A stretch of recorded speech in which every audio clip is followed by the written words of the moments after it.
I wasn't going to watch this movie because I don't like Spike Lee as a filmmaker, but a friend requested I review The Five Bloods, a 2020 American war drama film directed by Spike Lee, starring Delroy Lindo, Jonathan Majors, Clarke Peters, Johnny Treewood, Norm Lewis, Isiah Whitlock Jr. and Veronica and Chadwick Boseman.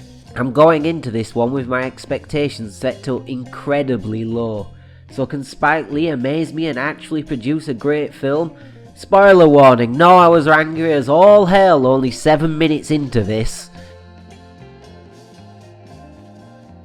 4 African American vets battle the forces of man and nature when they return to Vietnam, seeking the remains of their fallen squad leader and the gold fortune he helped them hide. Okay, so I spoke to a lot of people before I watched this movie, and pretty much every single person I spoke to, except one, said that they didn't actually even make it the whole way through the movie. Some of the descriptions were, this is the worst movie ever made, this is unwatchable, this is a dumpster fire of a movie. And having watched the movie, yeah, they're accurate descriptions. This movie is awful. It's one of the worst movies probably ever made, and yet it's been getting 10 out of 10s across the board from professional reviewers.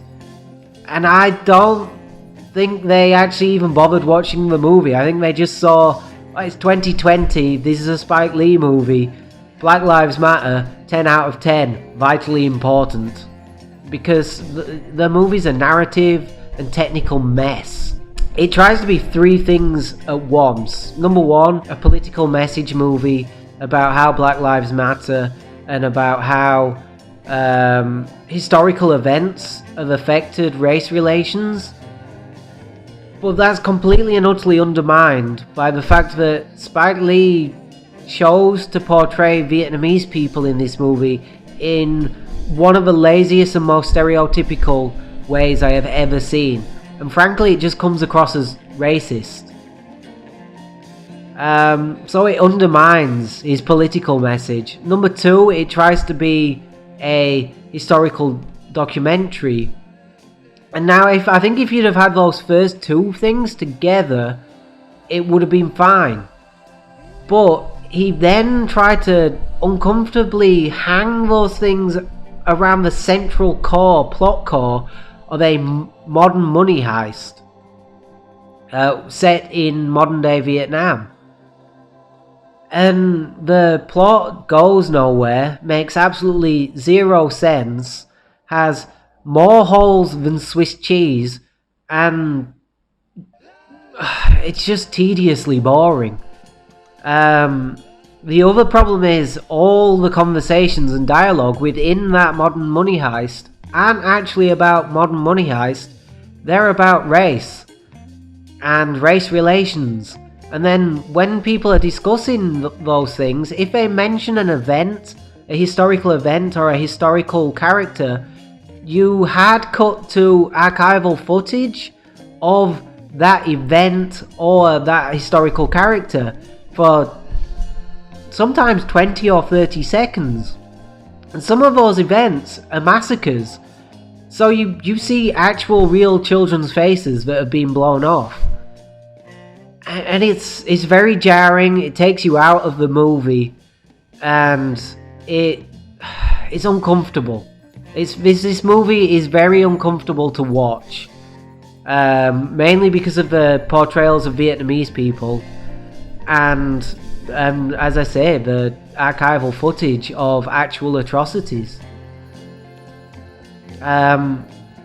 So yeah, I agree with people who said that this movie was an unwatchable mess.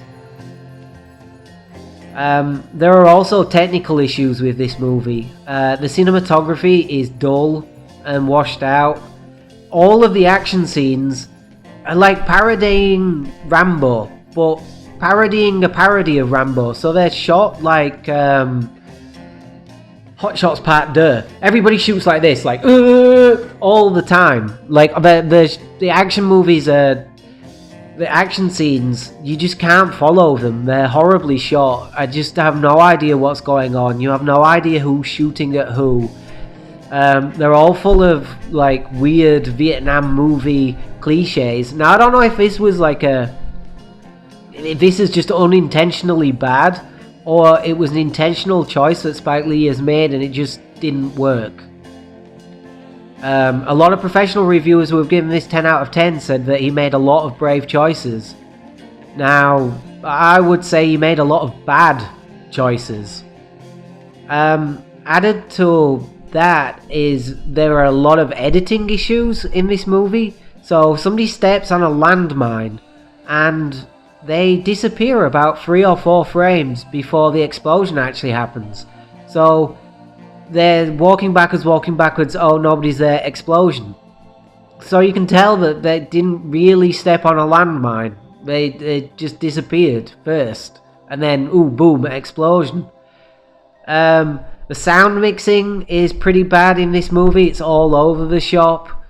There's just so many things in this movie, technical-wise, that you would think that a first-year film student made it, not the highly acclaimed director Spike Lee.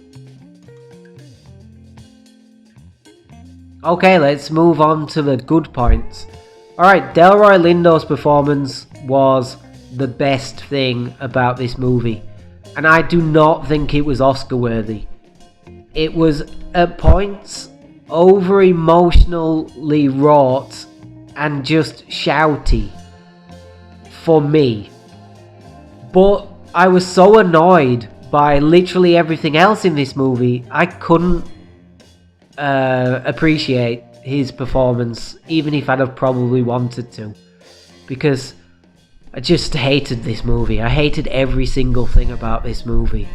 It was awful. I wanted to turn off after 7 minutes. Okay, let's conclude. So yeah, I do not recommend that you watch this. If you enjoy awful dialogue, awful acting, lazy stereotypical portrayals of Asians, and wokeness being shoved down your throat in every single sentence uttered in a movie for 2 hours and 45 minutes, then this is a movie for you. If you're an actual human being though, you are probably gonna hate this and turn it off after 20 to 30 minutes. And I wish I had, frankly. This gets 0 out of 5.